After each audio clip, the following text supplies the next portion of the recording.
الله الرحمن الرحيم. الحمد لله نحمده ونستعينه ونستغفره ونعوذ بالله من شرور أنفسنا ومن سيئات أعمالنا. يهده الله فلا مضل له ومن يضلل فلا هادي له. أشهد أن لا إله إلا الله وحده لا شريك له، وأشهد أن محمدًا عبده ورسوله صلى الله عليه وعلى آله وأصحابه ومن تبعهم بإحسان إلى يوم الدين. أما بعد، فأولاً أحمد الله سبحانه وتعالى. Tout d'abord, je remercie Allah subhanahu wa ta'ala, je le glorifie, alhamdulillah, de nous avoir permis de pouvoir nous rencontrer, même si c'est virtuellement, afin de nous entraider dans la piété, les bonnes actions, le rappel durant ce mois béni qui est le mois de Ramadan. Avant de commencer, je tiens à remercier les frères de Jannah TV pour leur invitation, pour leurs efforts, et on demande à Allah subhanahu wa ta'ala qu'il accepte leurs actions, qu'il accepte les efforts qu'ils font et qu'il leur facilite tout ce qu'ils entreprennent. Donc le sujet, Inch'Allah ta'ala, que nous allons traiter ensemble aujourd'hui, c'est un sujet des plus importants dans la vie du musulman, et notamment pendant ce mois béni qui est le mois du Ramadan. Et la purification des cœurs pendant ce mois béni, pendant le mois de Ramadan. Et Allah subhanahu wa ta'ala, lorsqu'il nous interpelle pour le jeûne, il dit Ya ayyuhalladhina amanu, ô vous qui avez la foi, kutiba alaykumus siyam, kama kutiba ala alladhina min qablikum, la'allakum tattaqun. On vous a prescrit, ordonné le jeûne, comme nous l'avons prescrit à ceux qui vous ont précédés, ainsi atteindrez-vous la taqwa, la piété. Si nous méditons un instant ce verset, donc Allah Azza wa Jalla nous interpelle avec l'iman, par la foi, ô vous qui avez cru. Et la foi, elle prend source dans le cœur. Et il nous informe qu'il nous a ordonné de jeûner. Le jeûne en soi est une aide à la purification du cœur, afin que vous atteigniez la piété, la taqwa. La taqwa, son origine prend également source dans le cœur, fil qalb. Et le Coran qui a été révélé durant ce mois-ci, le mois de Ramadan, est une guérison pour les poitrines. Aussi, le mois du Ramadan, c'est un mois d'invocation. L'invocation est une des causes pour réformer les cœurs. Donc le croyant raisonnable est celui qui va s'empresser tout au long du mois du Ramadan et tout au long de sa vie afin de purifier son cœur. Car il doit avoir conviction que le jour dernier, lorsque les hommes retourneront devant Allah subhanahu wa ta'ala, lorsque les fils d'Adam seront tous rassemblés sans exception devant leur Seigneur, aucun ne sera sauvé du châtiment d'Allah subhanahu wa ta'ala, de sa colère, et n'entrera au paradis que ceux qui viendront ce jour-là avec un cœur saint, avec un cœur pur. Allah subhanahu wa ta'ala, il nous dit dans le Coran, يَوْمَ لَا يَنْفَعُ مَالٌ وَلَا بَنُونَ إِلَّا مَنْ أَتَى اللَّهَ بِقَلْبٍ سَلِيمٍ. Le jour où ni les biens ni les enfants ne seront d'aucune utilité, sauf celui qui vient à Allah avec un cœur saint, avec un cœur pur. D'ailleurs, ce jour-là, le jour de la résurrection, les gens qui étaient négligents, les gens qui étaient dans l'insouciance, ils rechercheront où fuir. Ils essaieront de trouver une issue afin de fuir ce jour-là et fuir le jugement devant Allah subhanahu wa ta'ala. Mais il n'y a aucune fuite, aucun refuge si ce n'est auprès d'Allah subhanahu wa ta'ala. Allah Azza wa Jal, il dit dans le Coran, يقول الإنسان يومئذ أين المفر كلا لا وزر. Ce jour-là, l'homme dira où fuir, où se sauver. Et il dit كلا لا وزر. Il n'y a aucun refuge, aucune part où fuir. Donc c'est aujourd'hui qu'il faut fuir vers Allah subhanahu wa ta'ala. Il faut fuir les maladies du cœur, il faut fuir la mort des cœurs vers la purification du cœur, vers les actions qui vont purifier et rendre notre cœur sain et bon. Allah Azza wa Jal, il nous incite à cela également dans le Coran lorsqu'il dit فَفِرُّوا إِلَى اللَّهِ فَفِرُّوا إِلَى اللَّهِ إِنِّي لَكُمْ مِنْهُ نَذِيرٌ مُبِينٌ. Fuyez vers Allah, fuyez vers Allah, je suis pour vous de sa part un avertisseur évident. En effet, l'homme, il dépend de son cœur, de l'état de son cœur et de sa langue. On peut résumer l'homme à travers son cœur et à travers sa langue. La langue, qui est un membre très fragile, un membre qui est petit de taille comparé aux autres membres du corps, mais il est semblable à un commandant et que les autres membres dans les autres membres sont des soldats et obéissent à ses agissements. D'ailleurs, le prophète alayhi salatu wassalam, il dit dans le hadith, il n'y a pas un jour où les serviteurs se lèvent au matin sans que les membres du corps s'humilient devant la langue. S'humilient devant la langue en disant à la langue, crains Allah à notre égard. Ittaqillaha fina. Fa'innama nahnu bik. Nous dépendons de toi. Crains Allah à notre égard, car nous dépendons de toi. Si tu es droite, nous serons droits. Si tu dévies, nous dévierons également. Et le cœur, lui, il est comparable au berger dont le troupeau va suivre ce berger. Et le cœur, s'il est bon, tout le reste du corps suivra également et sera sain et bon. Chacun d'entre vous connaît ce hadith du prophète alayhi salatu wassalam, dans lequel il dit, il y a dans le corps humain une partie, lorsqu'elle est bonne, lorsqu'elle est saine, tout le reste du corps l'est également. N'est-ce pas que c'est le cœur? N'est-ce pas que cette partie-là, c'est le cœur? On a demandé un jour au prophète alayhi salatu wassalam au sujet du cœur, au sujet des meilleures personnes, le meilleur des gens, man khayrun nas, quelle est la meilleure des personnes? Et il dit khayrun nasi dhul qalbil mahmoum. La meilleure des personnes, c'est celle qui a un cœur mahmoum. Wal lisan as-sadiq, une langue qui est véridique. Sahaba radiyallahu anhum, ils ont dit qad arafna al-lisan as-sadiq. Nous connaissons la langue véridique. Fama al-qalbul mahmoum. Qu'est-ce que donc le cœur qui est mahmoum? Le prophète sallallahu alayhi wa sallam, écoutez attentivement la réponse du prophète alayhi salatu wa sallam. Il dit, c'est le cœur qui est at-taqi, an-naqi, alladhi la ithma fihi, wa la baghya wa la hasad. Il dit, c'est un cœur pieux qui est plein de taqwa, un cœur pur, un cœur dans lequel il n'y a pas de péché, un cœur qui ne contient pas d'injustice, un cœur qui est préservé de la jalousie. Tel est le cœur al-mahmoum, le cœur de la meilleure des personnes. Imaginez un instant une personne à nos côtés qui a un cœur semblable à celui que le prophète sallallahu alayhi wa sallam vient de décrire. Un cœur qui est plein de piété, un cœur qui est pur, qui est propre, dans lequel il n'y a pas de péché, dans lequel il n'y a pas d'injustice, un cœur dans lequel il n'y a pas de jalousie.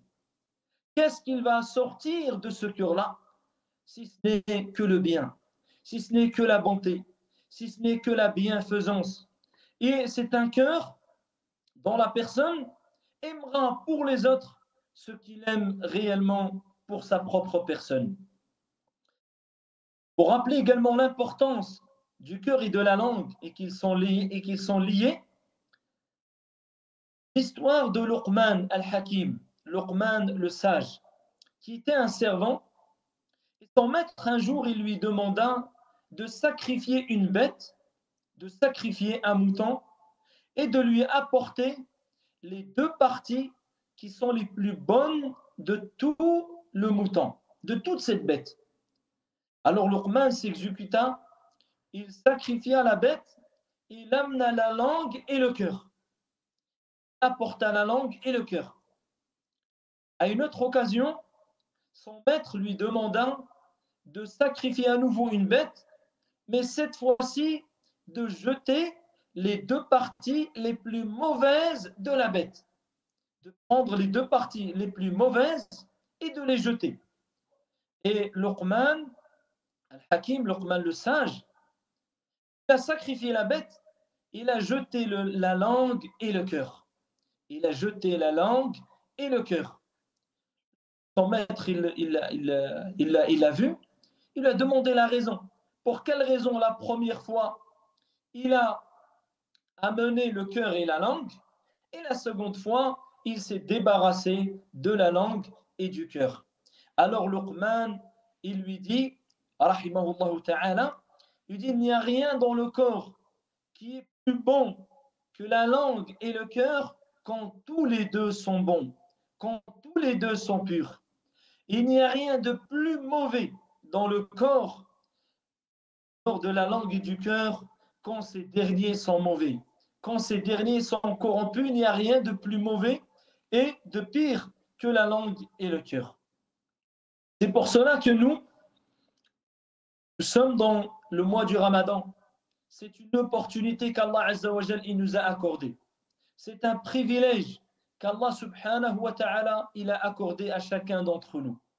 Nous devons donc saisir cette opportunité, saisir cette occasion afin de revoir nos cœurs, afin de revoir la situation de notre cœur. Comment est l'état de notre cœur? Est-ce un cœur bon? Est-ce un cœur sain, pur? Ou bien est-ce un cœur qui est malade? Est-ce un cœur qui a des penchants vers les jouissances illicites? Est-ce un cœur qui est malade à travers les ambiguïtés? Est-ce un cœur qui est mort, qui ne réagit plus au rappel, qui ne réagit plus devant le Coran, qui ne réagit plus devant le passage d'un convoi funèbre, qui ne réagit plus à la vue d'une janaza, à la vue d'un défunt, qui n'a plus aucune réaction? Comment est l'état de notre cœur? C'est la question que chacun d'entre nous doit se poser et à laquelle il doit remédier durant ce mois.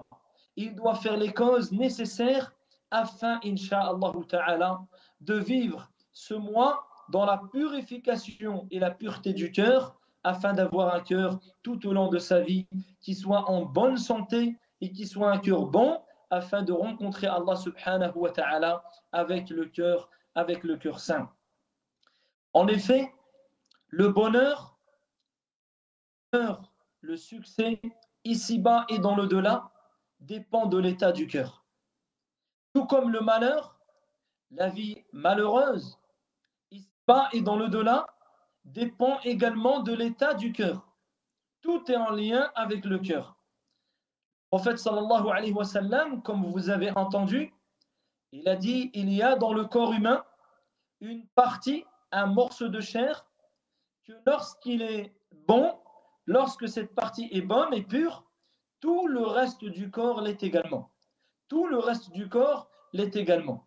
Et lorsqu'elle est corrompue, lorsqu'elle est mauvaise, c'est tout le reste du corps qui l'est également, qui est corrompu et qui est mauvais.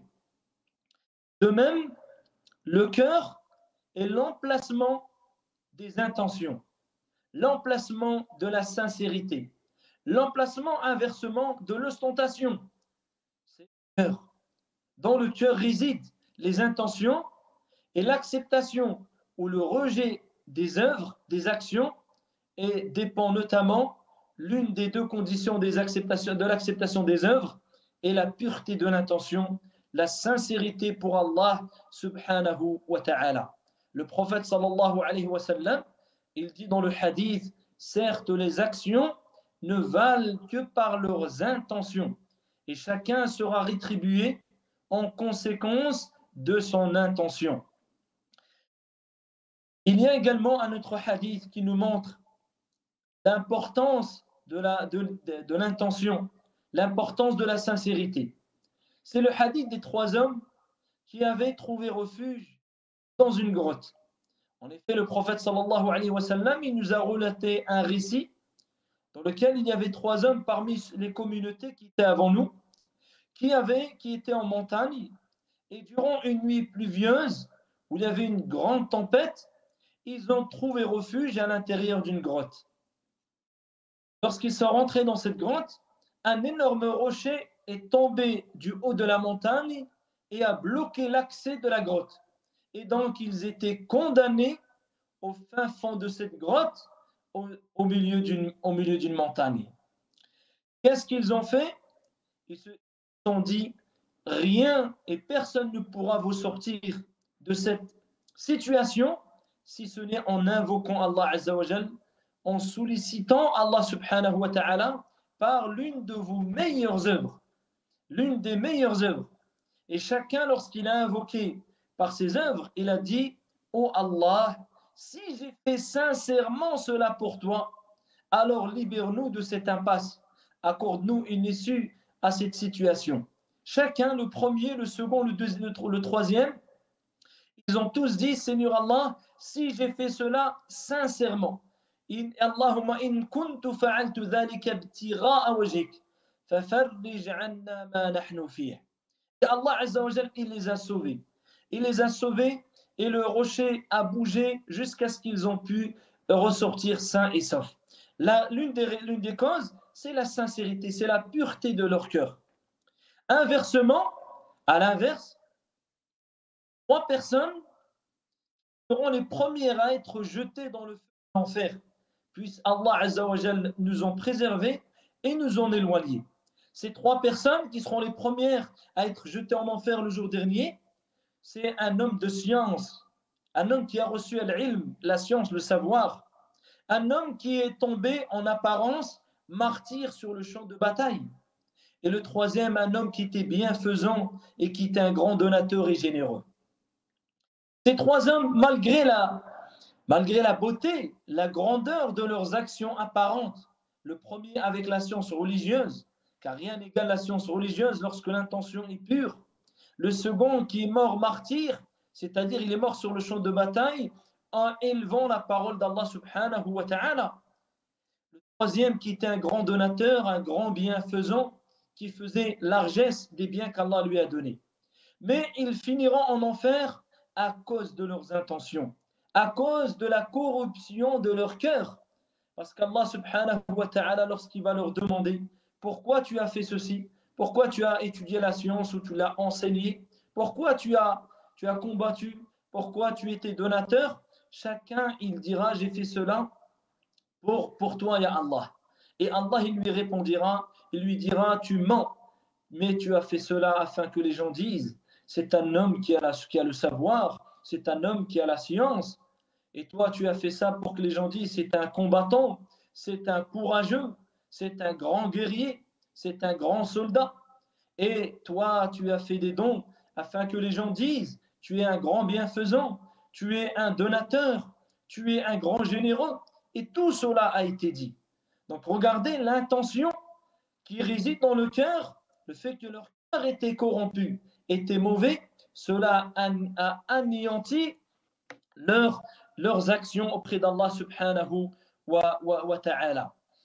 De même, le cœur, c'est ce qu'Allah subhanahu wa ta'ala regarde dans l'être humain. Allah subhanahu wa ta'ala, il ne regarde point notre taille. Il ne regarde pas la couleur de peau. Il ne regarde pas notre physique. Il ne regarde pas nos origines. Si nous sommes de telle ou de telle région du monde, ou bien si nous descendons d'un tel ou d'un tel. Mais Allah subhanahu wa ta'ala, il regarde les cœurs et les actions.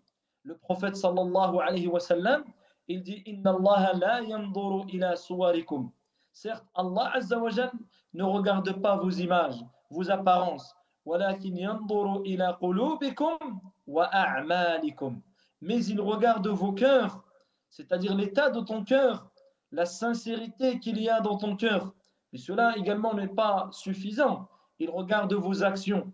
Il regarde vos actions si elles sont conformes à ce qu'il vous a demandé, à ce qu'il vous a légiféré sur la langue de son prophète alayhi salatu wa salam. Donc le cœur, c'est l'emplacement qu'Allah subhanahu wa ta'ala il regarde. De même également, le cœur, l'emplacement, c'est l'endroit où réside le Coran. Le Coran, nous sommes dans le mois du Coran. La place du Coran, c'est dans le cœur. La place du Coran, c'est dans le cœur. Si ce cœur, il est corrompu, si ce cœur est malade, si ce cœur, il est plein de rancune, plein de haine, plein de jalousie, plein de maladies du cœur à l'égard des musulmans, croyez que le Coran trouvera le bon emplacement dans ce cœur, trouvera la bonne place afin d'y rester, afin de faire vivre et de donner vie à ce cœur. S'il vient dans un cœur qui est obscur, qui est sombre de péché, de désobéissance, comment le Coran pourrait-il résider dans ce cœur? Parce que le cœur est l'emplacement du Coran. Allah subhanahu wa ta'ala, dans le verset, وَإِنَّهُ لَتَنْزِيلُ رَبِّ الْعَالَمِينَ نَزَلَ بِهِ الرُّوحُ الْأَمِينُ عَلَى قَلْبِكَ لِتَكُونَ مِنَ الْمُنذِرِينَ بِلِسَانٍ عَرَبِيٍّ مُبِينٍ. Il dit dans le sens, certes, c'est une révélation, une descente, le Coran, de la part du Seigneur des mondes. نَزَلَ بِهِ الرُّوحُ الْأَمِينُ. Le digne de confiance, qui est l'ange Jibril alayhi salam, est descendu avec, c'est-à-dire avec le Coran, ala qalbika, sur ton cœur. Il est descendu avec, sur ton cœur, litakuna minal mundirin, afin que tu sois du nombre des avertisseurs. Dans un autre passage, Allah subhanahu wa ta'ala, bal huwa ayatum bayyinat fi suduril ladina utul ilm. En parlant du Coran, il dit, mais ce sont plutôt des versets évidents, apparents, dans la poitrine de ceux qui ont le savoir. Dans la poitrine. Donc l'emplacement du Coran, c'est le cœur. Donc nous devons accorder toute attention à notre cœur, car c'est l'endroit où le Coran il va résider. Afin que, bien sûr, cela donne l'effet sur la langue, sur les membres, etc. Également, le cœur, c'est l'un des plus grands moyens pour étudier la science, pour étudier la religion. Allah subhanahu wa ta'ala, il nous a créés dénués de toute science, dénués de tout savoir. Il nous a donné les outils, les moyens, les membres avec lesquels on acquiert la science. Allah azza wa jalla, il dit هو الذي أخرجكم من بطون أمهاتكم لا تعلمون شيئا وجعل لكم السمع والأبصار والأفئدة لعلكم تشكرون. C'est lui qui vous a fait sortir des ventres de vos mères et vous ne connaissiez rien. لا تعلمون شيئا. C'est-à-dire même ton prénom, tu ne le connaissais pas. Tu ne connaissais rien du tout quand tu sors du ventre de la mère. Et il dit وَجَعَلَ لَكُمُ السَّمْعَ وَالْأَبْصَارَ وَالْأَفْئِدَةَ. Il vous a donné l'ouïe, la vue et le cœur, afin que vous soyez reconnaissants. Donc ce sont les outils par lesquels on va acquérir le savoir. On va acquérir notamment là, le savoir religieux en l'occurrence. Donc le cœur, on doit lui donner une importance capitale durant ce mois afin que l'on tire profit du reste, afin que l'on tire profit du Coran, afin que l'on tire profit de nos invocations, afin que l'on tire profit de nos prières de nuit, afin que l'on tire bénéfice de notre jeûne. Il faut d'abord travailler l'état de son cœur. La plupart des maladies touchant la communauté aujourd'hui, touchant les musulmans, que ce soit au niveau individuel, familial ou dans la communauté de manière plus générale, la source, c'est le cœur. Il y a un problème dans les cœurs. Il y a beaucoup de maladies dans les cœurs. Et cela donc, a une répercussion dans nos agissements, dans nos paroles, dans nos comportements et dans la relation que l'on a les uns envers les autres ou les uns avec les autres. Donc le Coran, il occupe une place, le cœur, afwan, le cœur, il occupe donc une place qui est vitale. D'ailleurs, même en tant que membre du corps, le cœur est le membre le plus important. Si par exemple des médecins décèlent un problème au cœur d'un individu, tel qu'il a un problème cardiaque, il a un problème lié à son cœur, il lui donne des recommandations. Il dit, tu ne dois plus manger de tel aliment, tu ne dois plus faire telle activité, tu ne pourras plus prendre tel moyen de locomotion, tu ne pourras plus exercer telle profession, etc. Comment va-t-il agir cette personne? Comment va-t-il recevoir ces directives, ces enseignements, ces orientations de la part de ses médecins? Ne va-t-il pas faire très attention à ce qu'il va manger? Ne va-t-il pas faire très attention aux endroits où il va se rendre, aux activités qu'il va entreprendre? Il va faire grandement attention. Pourquoi? Parce qu'il sait qu'à la moindre erreur, il peut lui arriver un grand malaise. Il peut en mourir. Il peut perdre connaissance. Il peut lui arriver ceci et cela. Et il donne de l'importance, de la considération. Pourquoi? Pour se protéger de cela. Que dire alors de l'état de notre cœur, c'est-à-dire l'état spirituel, son lien avec Allah subhanahu wa ta'ala? Comment il est notre cœur? Dans quel état se trouve notre cœur? Et si on veut tirer profit du mois du Ramadan, nous devons lui accorder bien plus d'importance, bien plus de considération qu'une personne qui aurait ces mots que je viens de mentionner. Également, le cœur, c'est l'emplacement de la taqwa.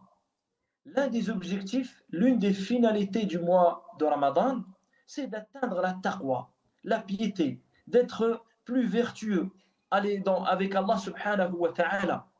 Et l'emplacement de la taqwa, c'est le cœur. C'est le cœur.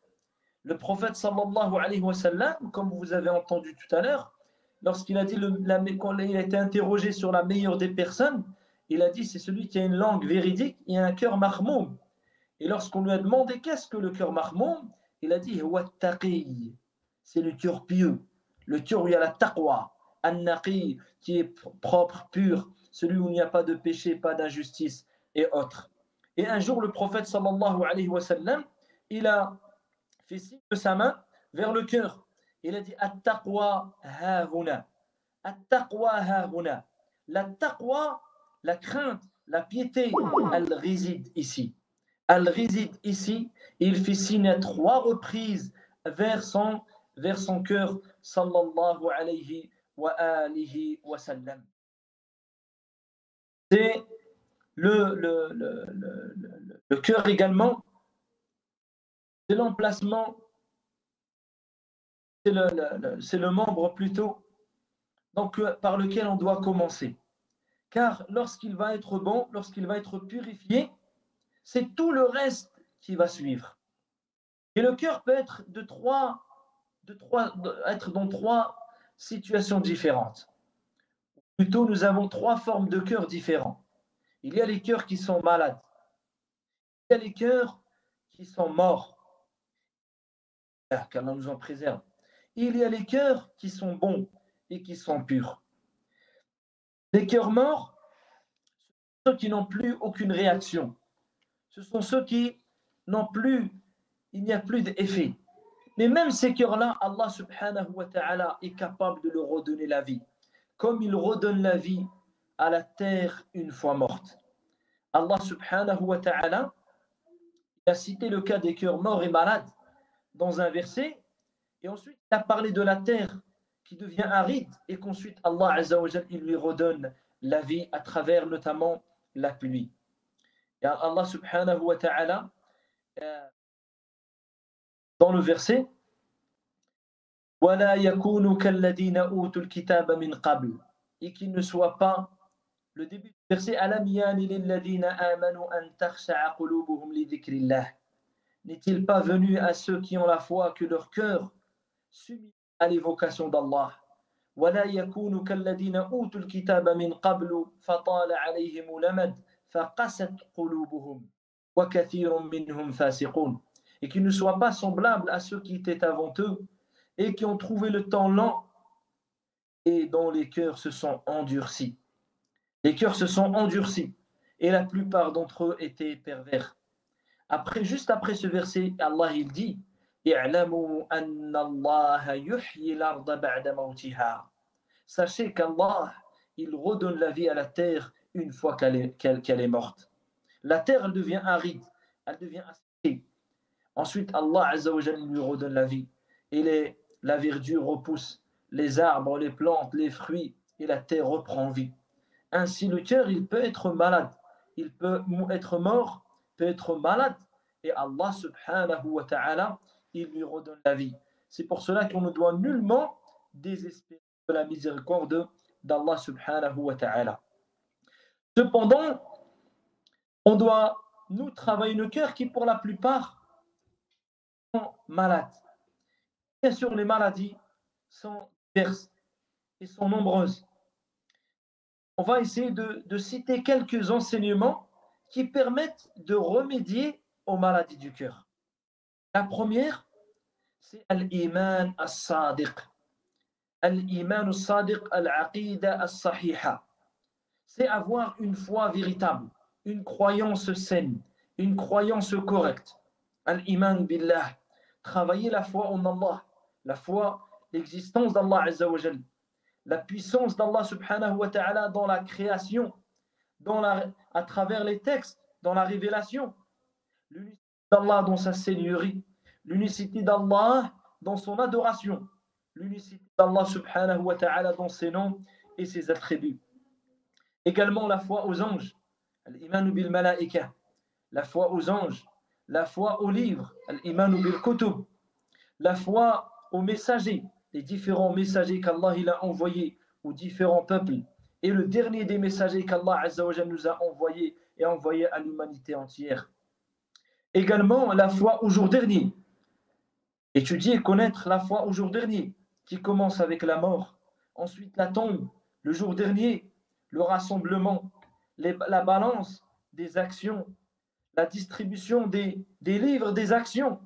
Certains qui recevront le livre de la main droite, d'autres de la main gauche, d'autres de derrière le dos, wal-iyadu billah. Et tout est en lien avec l'état des cœurs.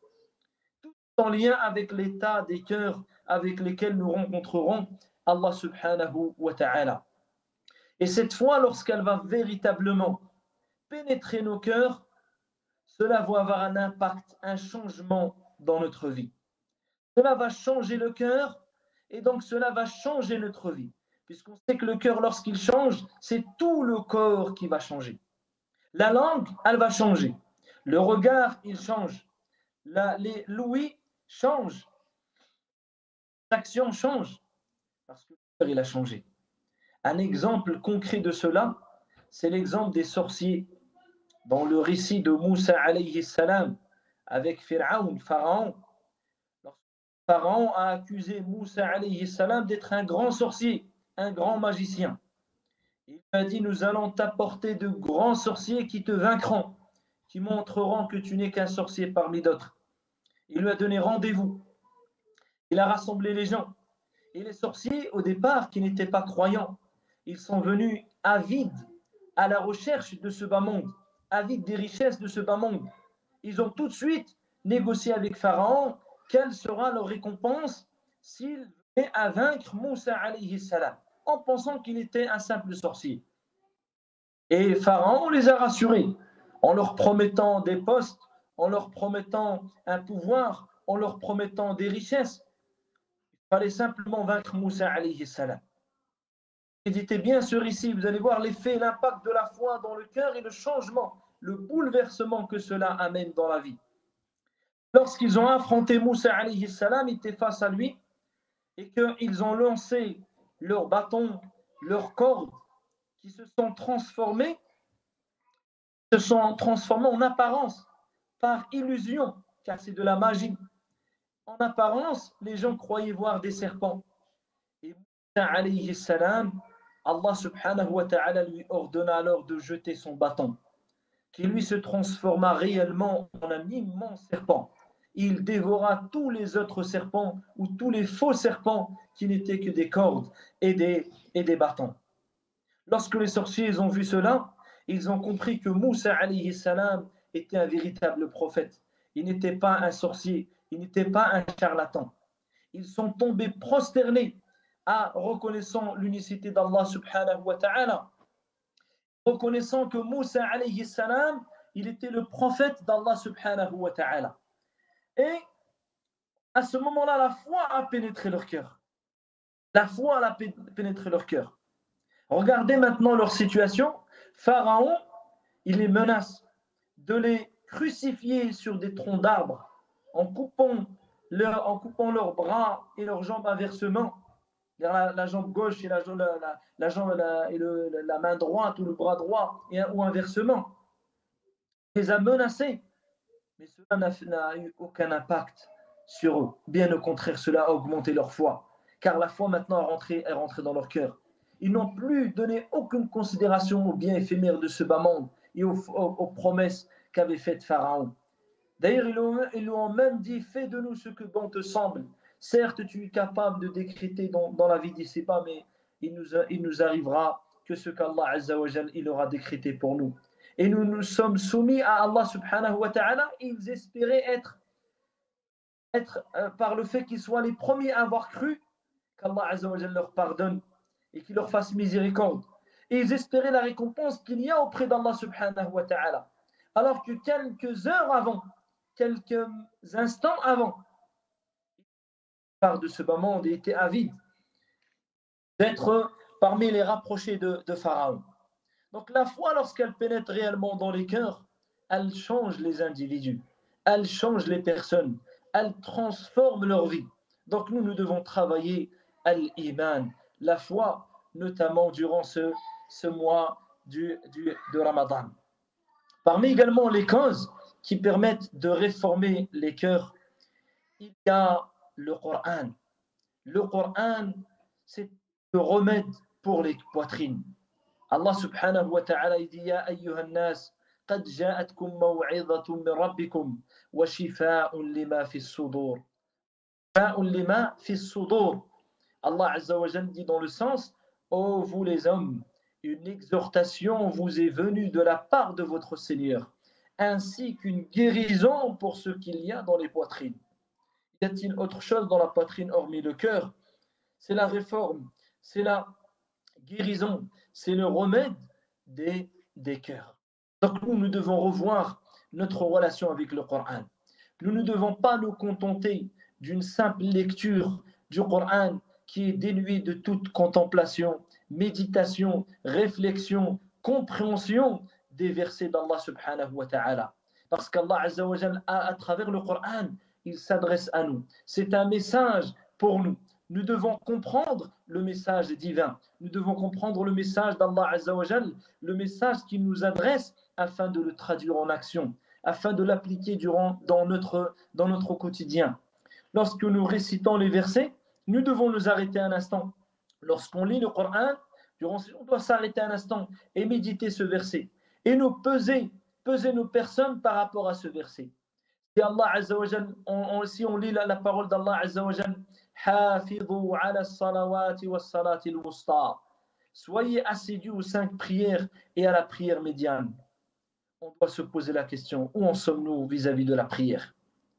Où est-ce que j'en suis vis-à-vis de la prière, vis-à-vis de l'accomplissement de la prière comme il le faut, vis-à-vis de la concentration dans la prière? On doit se poser ces questions. Et ensuite, si je passe au verset où Allah Azza wa Jal, il parle de la médisance, de la calomnie. Ya ayyuhalladhina amanu ijtanibu kathiran min adh-dhann inna ba'da adh-dhanni ithm wa la tajassasu wa la yaghtab ba'dukum ba'da. Oh vous qui avez la foi, évitez les conjectures, car une partie des conjectures est un péché. Et ne vous espionnez pas les uns les autres, ne vous médisez pas les uns des autres. Où est-ce que j'en suis? Où est-ce que j'en suis dans l'application de ces enseignements? Où est-ce que j'en suis dans l'application de cette parole, de ce message qu'Allah subhanahu wa ta'ala m'adresse, ainsi qu'à l'ensemble des croyants? Et ainsi de suite. Et c'est de cette façon que le Coran il aura un impact sur ton cœur.